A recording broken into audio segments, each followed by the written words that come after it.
As Americans await the final outcome of the presidential election, many are speculating about the path forward for each candidate, whether they win the White House or not. Joining us now, Bernard Whitman, founder and CEO of Whitman Insight Strategies and former Bill Clinton and Michael Bloomberg pollster. Bernard, welcome to the show. Let's dive right in. If there is if there is a contested election, what happens next between now and Inauguration Day?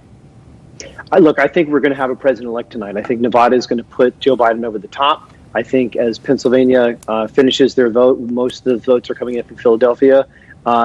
He is going to also win Pennsylvania, and he may, in fact, win Georgia. So in any case, he's got 270, maybe up to 306. He needs to start acting like the president, and that's exactly what I believe he intends to do. When he comes out on stage, whether it's tonight or tomorrow, and says, "I won," I think he has to do a number of things. I think, one, he has to clearly indicate that he's ready to unite the country. He mentioned that in his speech last night. He wants to unify the country. He wants to be the president of the United States of America. No more red, no more blue. Bring people together. Start making floating appointment possibilities, ideas for people who may be in the transition, who may be in the administration. Start acting like the president. And most importantly, talk to the American people and ignore Donald Trump. Donald Trump is going to kick, scream, fight, claw, and try to beg and steal his way back into office. It's not going to work. His lawsuits are largely baseless. They're largely messaging points. It's largely theater, and he ought not to be sucked into that. I think Donald Trump, for his part, is going to do everything he can legally and politically and emotionally, psychologically, mentally to stir up trouble, to cause doubt, to seed suspicion, to rile up his base. I don't think it's going to work. I think Republicans will start to peel away and say the process is finished. Let's get a new leader in. And so I think Biden should ignore Donald Trump, and Donald Trump is going to be Donald Trump. Bernard, the Trump campaign, to your point, is already pursuing legal disputes. I do want to mention a Superior Court judge has dismissed a lawsuit in Georgia. A state court judge has already dismissed a lawsuit in Michigan. Still, we can expect more of these to come in. We're seeing demonstrations all across the country. What sort of basis, if any, do these lawsuits have? In a short word, none. They literally are acting as political theater. They're excuses to stay front and center.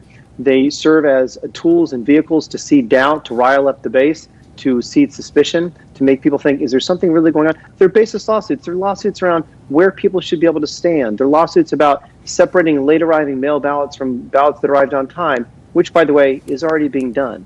These suits don't have standing. They're not actually serious. He doesn't actually believe that he has a chance. And I think even the most conservative, originalist justices and judges are going to look at this and say, dude, move on. You lost.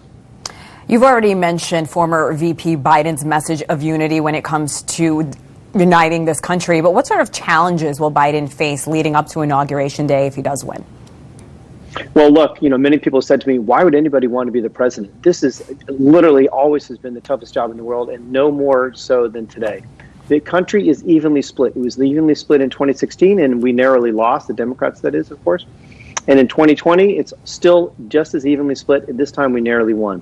I think the most important thing that Joe Biden can do is focus on bringing the country together, healing America, reaching out, talking to both sides. And of course, what do we have? What are the two biggest jobs we got to do? We got to reboot the economy, but he has made it very clear in his campaign, and I think people are accepting it, and one key reason why he won, the solution to restarting the economy starts with getting control of the virus, starts with following science, starts with wearing a mask. I mean, it's a simple thing. As the governor of West Virginia, who was just on Republican, wear a mask. It's very simple. So Those are the three things I think he needs to do. Bernard, I have 30 seconds with you. I want to get this question in. You're a former pollster. Why do you think the polls got it wrong this time around?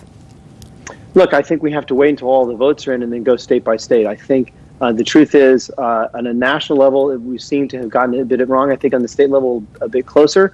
We have to have an honest reckoning about polling and about what polling can do and can't do in this day and age. At the end of the day, likely it's the turnout models. I know it's a little wonky, but pollsters rely on turnout models to predict who the survey is actually going to turn up to the polls. And again, we didn't get it quite right. We appreciate your insight. Bernard Whitman, founder and CEO of Whitman Insight Strategies and former Bill Clinton and Michael Bloomberg pollster.